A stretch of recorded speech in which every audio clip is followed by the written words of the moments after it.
Welcome back, everybody, to the 225th paddling pool. My name is Chili Boy, and I'm joined by the wonderful Conro. And this is where things get spicy. This is where we get into best of 5 territory with Clan Blitz on Museum to start us off, and then it's Counterpick City from there. So this is where things get real intense. We're down to the final few teams here, and yeah, we've got Booyah Sub, who are always on the Dapple's grind and always improving every day, versus the menaces that you just saw on the absolute tear, KGC. How are you feeling about this one, Conroe? Yeah, it should be a good one. We've just seen KGC beat Zapslander 2-0. Well, game 1 was quite comfortable for them. Game 2, Clan Blitz was a little bit closer, which is just as well, because that is going to be game 1 for this one. And yeah, Booyah Sub have made it this far as well. They'd actually knocked out the 3rd seed of the entire tournament, Overstream Sentinels, in the round of 16, round 2 of the bracket stage. So, you know, they've already pulled off one upset, 2-1. It went to game 3, that one to get here. So can they challenge the 2nd seed KGC here to book their place in the final?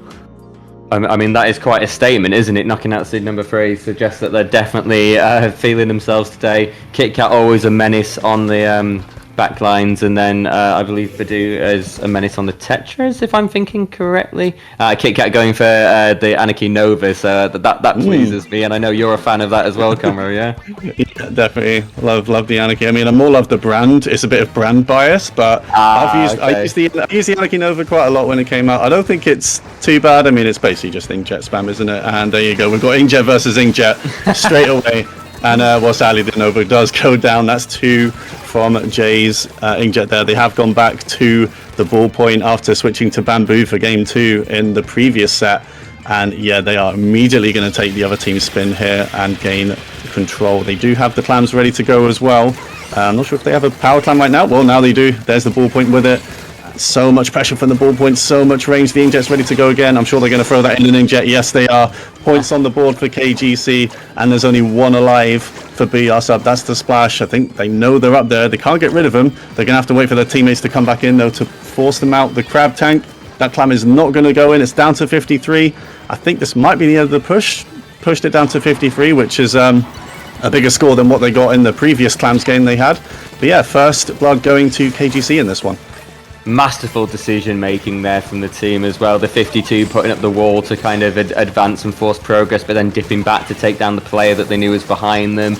Like you say, the Clan Blitz throw into the inkjet spam to apply their pressure, and the KGC, despite the push ending, aren't getting out of Booyah Sub's territory. They're still standing around here. They're still threatening out some pretty major hitboxes and getting picks and trades. So even though the push has not continued at this point, they are still preventing Booyah Sub from making any progress, and this is looking pretty scary for them right now. Yeah, they had 2 players down at some point after that basket close, and they had 2 power clams, and they were just kind of juggling them to Booyah Sub's plat. Even though they only had 2 players up, they didn't care. They were throwing those power clams onto the plat. They seemed quite confident to get picks. The Gal got a really nice pick from below the plat. Pretty much the first 2 shots hit them. That being said, they have just been wiped, and there are plenty of clams on the other side now. Booyah Sub, they have an inkjet ready to go. They have a Booyah bomb. They have a crab tank ready to go as well. All the specials are coming out, and they're going to need some picks. The Zap tried to flank around to get something, but they're not able to. They only managed to get 1 player down, though, with those 3 specials. So can they keep this push going? They have now lost a player. They're going to have to rethink this a little bit.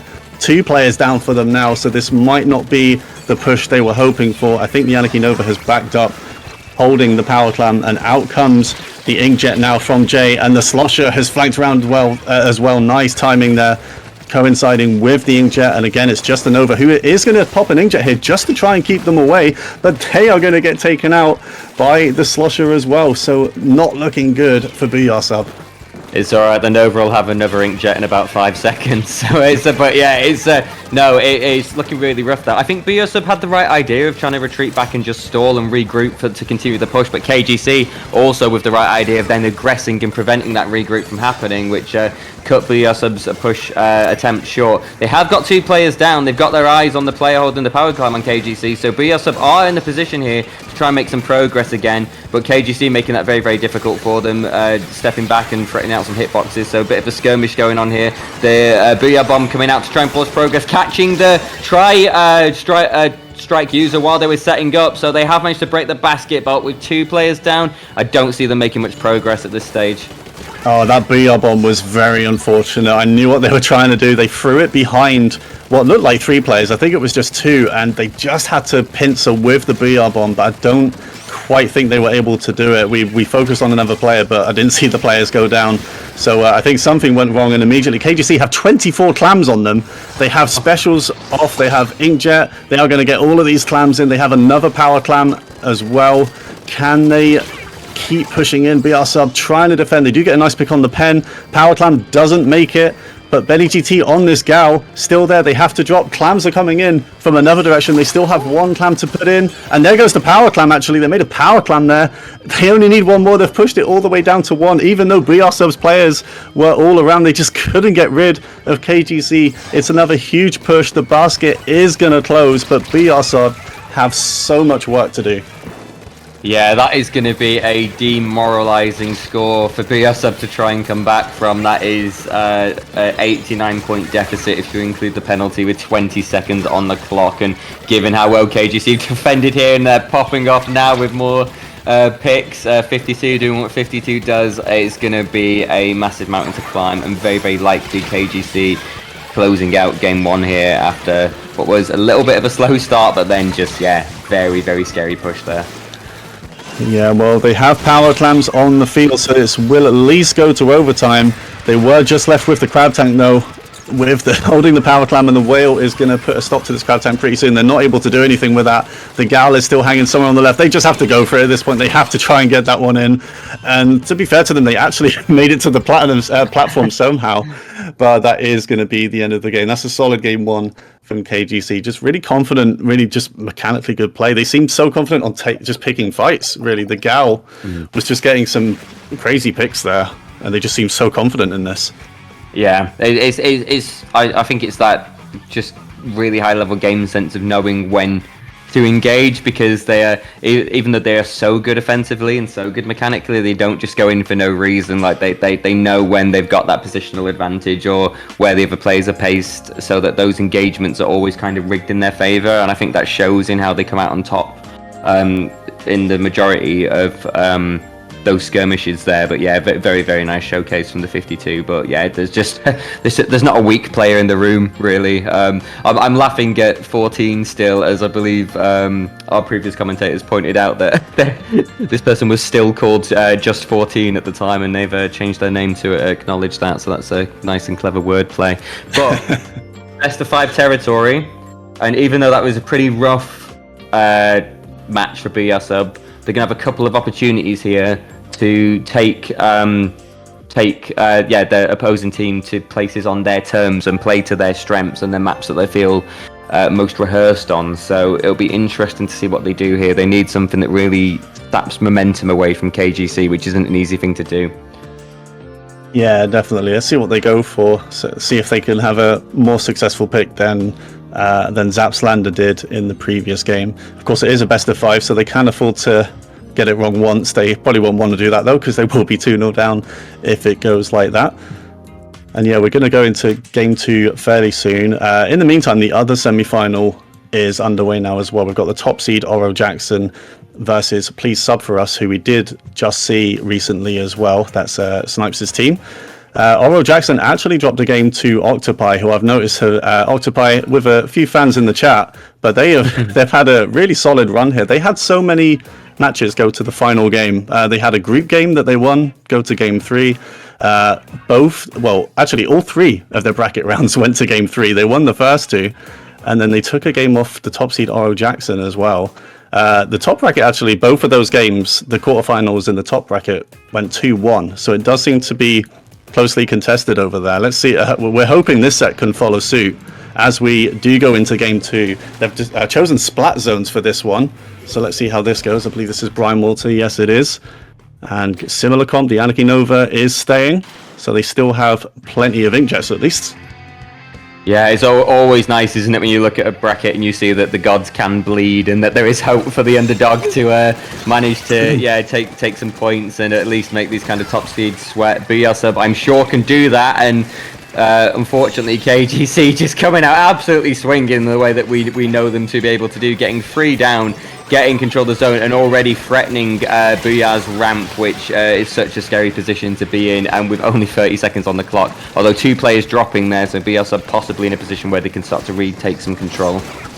Possibly if they get rid of the pen. Oh, there you go, right on cue. They get rid of the ball point. That was their main task there. Again, their comp doesn't lend too well to getting rid of the ball point, but they were able to chase them out and get the splat, which is, to be honest, what they're going to need to do constantly when that happens, because they're probably just going to get jumps to that ball point constantly if they let them. Well, they got the zone, but that was pretty much everyone. I think that was a nice inkjet pick there on the Anarchy Nova as they tried to retreat, and again, it's a wipeout for Booyah Sub. KGC taking control again. The pen is going to set up on the corner. In come all of KGC players, ready to lock out again. Yeah, Jay with that gorgeous spotling pick into Inkjet direct into zone cap. That was just showing why that kit is so disgusting in its kind of fullest, really. But yeah, I love how KGC get the tactical together before they make these really aggressive engagements, because then even if it goes wrong, they had 4 players back up again immediately. That being said, gorgeous response from Booyah Sub there, getting 3 players down themselves, beginning to make meaningful progress up the ramp. I think a little bit fidgety from the Tetras there, going in a little bit early and being punished for it, but Booyah Sub showing that they can recover really well here, showing that they can go on the offensive as well, and yeah, they've got 3 minutes on the clock to make something happen. Yeah, they get the zone back, they've lost the player, the tactical comes out for KGC as well. Can this Inkjet get anything here? They couldn't quite take out the ball point, still trying to get something. They're being pressured from every direction. They do get a pick, unfortunately they get taken out on landing, but I think they've done enough there. Booyah Sub maintain control for now. KGC, everyone is alive though. The Tetra struggling on the side. Oh, the Inkjet gets taken out straight away though. I think Jay on the pen was trying to follow that up, but fights go on elsewhere. A lot of fights coming out again. So many players going down. I think it is KGC that have control for now though. They have the zone. The tacticaler is out again. Booyah Sub ready to come back in though. They could do this right now. Yeah, it's something that KGC do so well. They don't just get picks, but they get plays in such close succession to each other. It's almost like it's calculated, and that just allows so much more meaningful progress. But Booyah Sub, again, like you say, Conroe, another really good response and retake. So looking much stronger here than on the previous map mode combination. Badu going in with the reef slider, trying to make something happen. Getting penalized, but I think making people sweat there. There's only a 6-point deficit at the moment. They're doing what they can. The penalty does come in, though. So even though Booyah Sub are likely to cap again here, they've now got a very frustrating 20-odd point penalty to wear off. That was good, quick capping by KGC just to stall Booyah's progress. Yeah, it's just such a big team fight this game. Players are just being taken out everywhere. I really thought that reef slide was going to get something, but every player backed off quite wisely. We did see the rarest of events in this game, though. The Anarchy Nova, the main weapon, actually got a splat earlier on after they finished their Inkjet. So that's something at least, but it is KGC in control again. Inkjet's coming out again. As always, the Nova's Inkjet, though, does get taken out. KGC, can they finally get rid of their penalty time to get a few more points on the board here? It does look like they're starting to take control. Tetra versus Zap. The Tetra loses out, and that could be big. Oh, no, it's capped the other way. Well, Booyah Sub have taken it back. Getting distracted from the zone. Out comes the BR bomb. That's at least going to push those 2 players back. And honestly, this game could go either way. Booyah Sub not able to keep it yet, but I mean, all they have to do is take control of the zone, and if they're able to push forward and get some picks, that could be the whole game flipped. Yeah, I mean, this is scrappy, isn't it? This is constant. It's like zones changing every few seconds, and I'm here for it. Beautiful pick on the Inkjet there, so hold on a minute. We've got 50 seconds on the clock. Booyah Sub with good zone control, numbers advantage, map control. They are possibly going to take the lead here. They do. Oh, no. So 40 seconds. Time is still going down. Booyah Sub in a pretty solid position here, but it's whether they can hold out against KGC, who just do not relent offensively. Have got 2 players down, very likely to get a cap hit. It's just the Nova now needing to jump out to save that Inkjet special, ready for a retake. That was a good decision to do so. And 20 seconds now. KGC desperately trying to hold. They want to go 2-0 up for that psychological advantage. Can Booyah Sub turn it around? Looking a bit Nova, the Inkjet came out, and I don't know what hit them, but they just exploded as soon as they went into the air. That is going to be The lead flipped the other way, and only 4 seconds left. BR Sub, can they cap? They're actually pretty close to capping. Can they do it? No, they can't. BR Sub, they took the lead back there for a second. The Tetra tried to push their side as they should, but they were so close to Reef Slide. I was really expecting them to just charge that special and just launch onto their side and just hope to get a pick and have their teammates follow them. But unfortunately, they got taken out, and I think their super jump did as well. So good job to KGC for just coming back into that one at the end, claiming that win, and they are 2-0 up. They're 1 game away now from the final.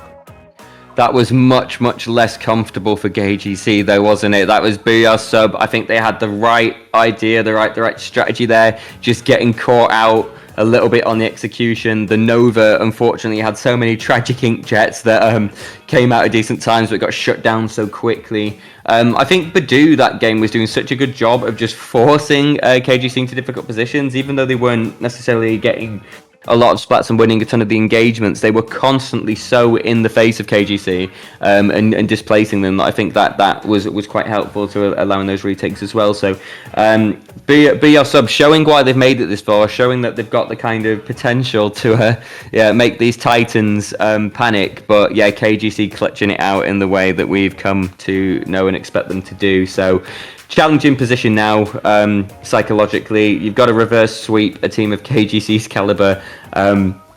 That's a big ask. Yeah, definitely. They do have the counter pick option again. I don't think there are any restrictions on the mode. I don't think they can pick Brinewater again, at least. But zones seem to go pretty well for them there. So I can see them sticking to it. And they have done. We're going to see Splat Zone's Inkblot Art Academy for Game 3. I think that's a pretty solid pick considering the weapons they're bringing to this and how effective they've been. I can definitely see the Tetra and, even the Anarchy Nova working here. The Inkjet's quite nice for just activating it at the bottom of that platform, and then just, your landing is fairly safe. I'm not going to say 100% safe, but it's more safe directly behind that platform. So I think this pick makes sense. They almost won zones. Inkblot isn't too different from Brinewater. We're just going to say every map is like Inkblot by the end of this. I was going to say channeling our inner ace at that. I was fighting that urge to resist, and then you said it instead. So yeah. This map is very like Inkblot because it is Inkblot, so that is a very valid statement. But yeah, they are comparable. I agree what you're saying. They are comparable, Brinewater and Inkblot, and I think the kind of game plan doesn't necessarily need to change much for BR Sub. They just need to try and clean up those very, very minor positioning errors that were kind of causing them. Like you said, we saw Badu get a reef slide that I think was really well kind of calculated last game, but just barely must have missed out on getting a couple of players. So I think this is a map that allows them to play in that quite aggressive way. There isn't loads of room to work with, so they can suffocate KGC if they make a couple of smart engagements. And this is going to be their last shot, so they're going to be feeling a lot of pressure. KGC can afford to take a hit here and shrug it off, but we want to see more games. We want to see a game 5. We want to see Gods bleed, and BR Sub are going to have their opportunity to do so here. Looks like they're sticking with their comp, which is understandable. Yeah, pretty much the same comps coming out, and I'm sure BR Sub are going to be looking to lock them out on their plat, but of course it can go the other way as well. KGC seem really confident to take these fights. They're mechanically good, as we've seen, and they're 2 players down straight away, so it is BR Sub that are going to take initiative here. The Inkjet comes out, going to try and take out this Pen, who is wisely backing up, but solid start. That Inkjet damaged, but not taken out.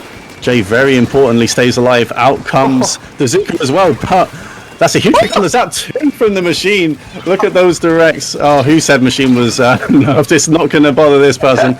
2 huge picks, and they're almost down to 50 already, BR Sub, so what a start from them. Yeah, maybe 14 still as a reference to how many splats a game they get, because that was a pretty disgusting opening, and I really like the Machine's decision making, getting the hit on the Inkjet, but then realising it would be risky to continue that engagement and retreating, and then picking up 2 plays instead. So KGC, some beautifully coordinated specials here are going to allow them to recap, but they had to work for that, and they actually have lost a couple of players on the retake as well. So Booyah Sub, very, very strong opening statement, saying, don't count us out yet, we've got more to offer. And even though they've got a hefty 57-point penalty to work off, getting the timer down to 26 a minute in is not a bad achievement at all. Oh yeah, definitely the Inkjet though, unfortunately a little bit too close to mid where the ball point was lurking.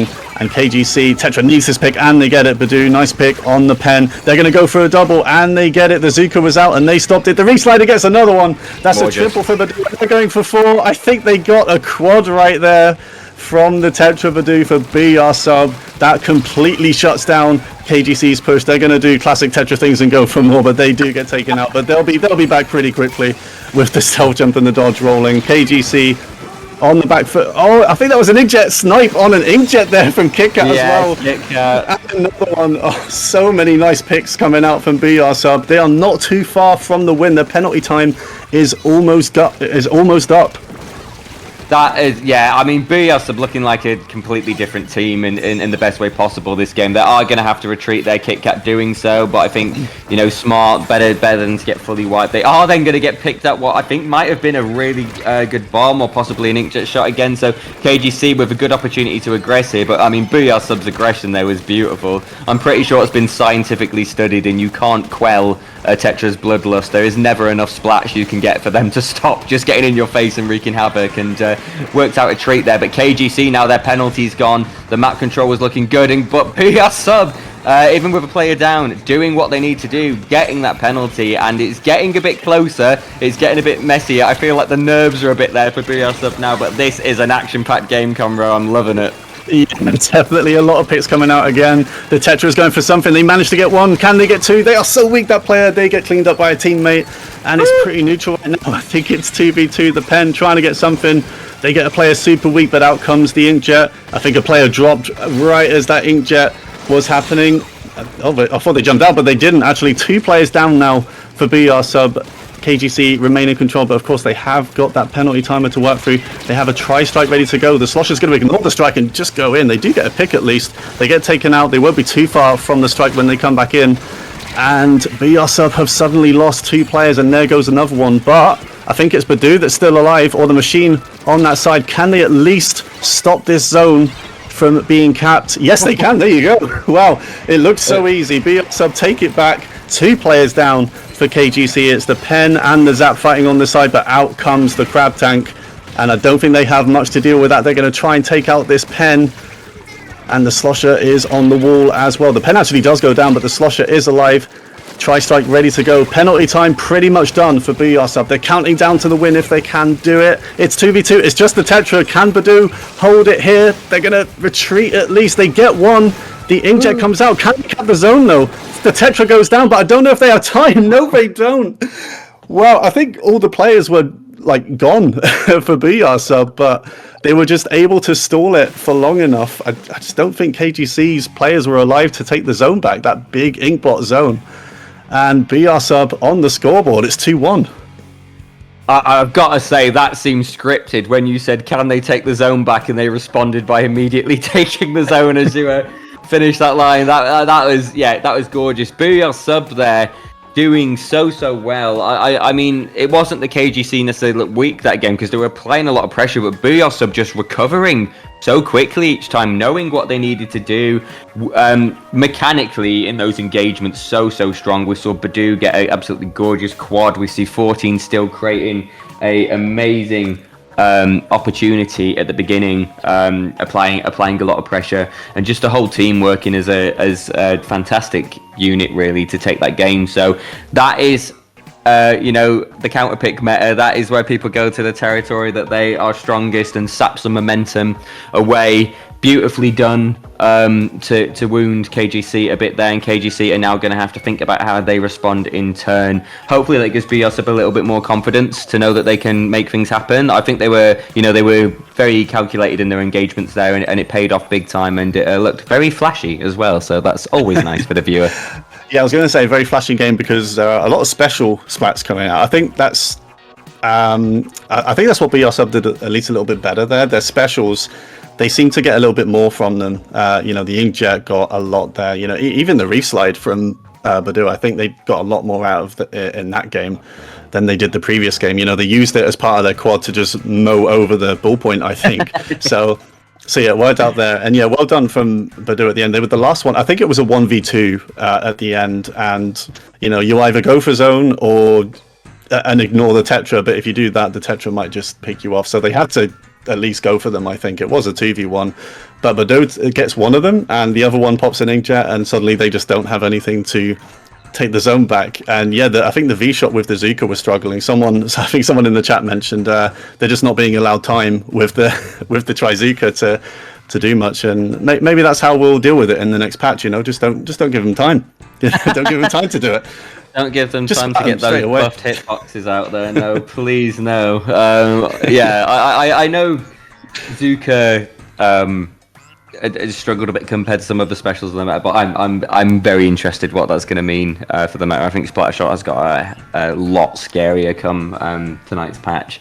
Yeah, a brilliant game all round though, and I think we have the privilege as commentators and as spectators of having so much kind of game information at our hands and not having that kind of pressure to that split second thinking at every moment. So we can look at that match in hindsight and go, yeah, that was a mistake to target Badou. But also, if like you say, Conroe, if they didn't target Badou could have done enough to deter them taking the zone anyway. So it's always quite a challenging situation to know. Like Splatoon is such a fast game that there's decisions you're making every couple of seconds really that have an implication for the game. Yeah, definitely. So we are going to go into game 4. This was KGC's counter pick. So funnily enough, no zones here. We're going to go to tower control on Sturgeon Shipyard, which means that Benny can use that blaster again with the big bubble, which of course is always a solid special pick on tower control, just for getting a few more points on the board for free, if anything. KitKat's Inkjet comes out straight away though, and that should be 3 down if they can take out Benny. Now Benny goes to the grates and survives, but they're getting the picks. Well, so are KGC. Just so many picks in this game. It's pure team fighting. Jumps back in, a huge skirmish mid, and 2 players going down for Booyah Sub, I think with a single Inkjet shot. So KGC have quickly countered this, and they are going to push the tower first.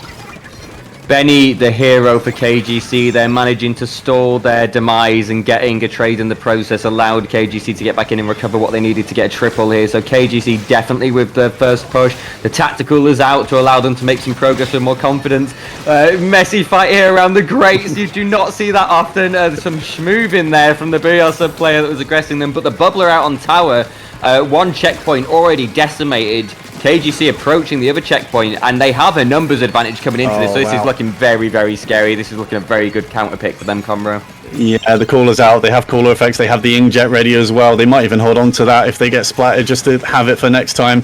But yeah, that was unfortunate. You would expect the player that was on grates to take out that Inkjet, but I just don't think they were able to get the shots on them. They've all left tower for now, though, so it is going to reset. But, I mean, it looks like they're in control. Another caller is out already. That seems really quick. But, well, 2 players down. It's Jay on tower just getting points. So it might be the end of the push. Of course, they will be back in pretty quickly. The last player is sharking, so they don't go back for jumps at least. So I think it is probably going to be the end of Tetra trades. So yeah, but they push it to 11. You know, Sturgeon Shipyard, that's a huge push. So work for Booyah Sub to do to stay in this set. The machine needed that pick. Oh, it's at least a trade. They get something for it, but they were probably hoping, considering they got 2 shots on there, to stay alive. Crowdtown comes out. Inkjet in return. Oh, I think that was a direct. Yeah, nice direct from Jay with the Inkjet. Booyah Sub not able to get anything going. They're 3 players down again. Badou trying to do things solo, which of course is the Tetra you might be able to do. Again, they're distracting though. They're not dead. They actually get a pick as well, and there they go onto the other side. You know, it's going to do something. It's going to allow their team to come back in, and for KitKat to charge another Inkjet, which is exactly what they've done. Badou doesn't care about numbers. Badou doesn't care about map control. They just go in and cause absolute havoc. And like you say, they're getting splats, but even when they're not getting splats, they're causing that distraction that just delays progress so much. It feels like Booyah Sub had a number of really good opportunities, but just look at the engagement here. Like KGC just managing to get more numbers down simultaneously, which just allows for much safer progress. And again, 2 minutes left on the clock, and they are still aggressing here. Booyah Sub with a mountain to climb in the form of 2 checkpoints, which is going to be incredibly hard from the way they're playing. Absolutely gorgeous pick there by Benny. The Benny Blaster, of course, very, very feared for good reason. Getting on the tower with the bubbler to do what they can. That being promptly denied. I don't know where that bubbler went, really. Just kind of immediately phased out of reality. But that is not stopping KGC's push. This is absurd. Oh wow, maybe they just all jumped to the big bubble, even though it did, well, probably not, because it was up for a split second. But yeah, the push is still going. We're seeing huge work from Benny, who has got that shield up in a really good position, and KGC pretty much dominating that game. We saw a lot of good picks coming out from Benny. They know exactly how to use that blaster. Solid counter pick from KGC. Very quick response after dropping game 3. So that is 3-1, and KGC advanced to the grand final. Someone in chat said, call it Wall Street the way everyone's trading, and it does feel a bit like that. They say it's just been constant carnage. I think probably a lot of revenge kills in the same rather than direct trades, just because of really good responsiveness from both teams. But GG's to both teams. Booyah Sub showing why they made it this far, and you know it's a really good feat taking the game off KGC, so they can be really proud of their run. I think don't be too disheartened there. You're up against absolute menaces. But yeah, really, really solid set. Very, very engaging across the board. You've got to wonder what's in those tactical drinks, Conro, because I'm sure if they're filled with sugar, like that cannot be good for those Inklings. The rate they were getting popped out, like they had what 3 in very close succession in that push, which just allows for such quick recovery. Like Booyah Sub were getting picks, but you just can't really make meaningful progress if people are then safely getting back in and respawning that quickly. Yeah, I think the callers coming out were very good there. I mean, it sounds obvious, sounds like an easy special, but you know, it just still requires a bit of timing, and to just like make sure you put it in a good place where everyone is gonna pick it up, and that's pretty much what they did. So you know, as soon as the caller comes out, you pretty much have to wipe them to stop the push from going. You know, and they've got Big Bubbler as well, which is also a jump point as well. But yeah, that's that game also saw the fastest Big Bubbler depletion I've ever seen. It did just look like it disappeared. I don't know if the crab they had a crab tank out Booyah Sub, so maybe they just deleted it straight away. Yeah, maybe that's like a ninjutsu kind of like fake Big Bubbler putting out there just to kind of spook people, and then they get the real one out later. I've never seen one phase in and out like that. I don't know if it like clipped something, it was a bit of a glitch or what, but I mean it looked flashy. They didn't even end up needing it, but yeah, it was a bit bizarre. We will need to take a short break. We're waiting for the outcome of Oro Jackson versus Please Sub for us to decide who is going to face KGC to take winners finals, but then we will be back for an action-packed best of 5 with more juicy counter picks to see who is going to take the golden crown for Paddling Pool 225. So yeah, do stay with us, folks. That was a really fun set, and we've got another one very, very shortly. See everyone in a bit.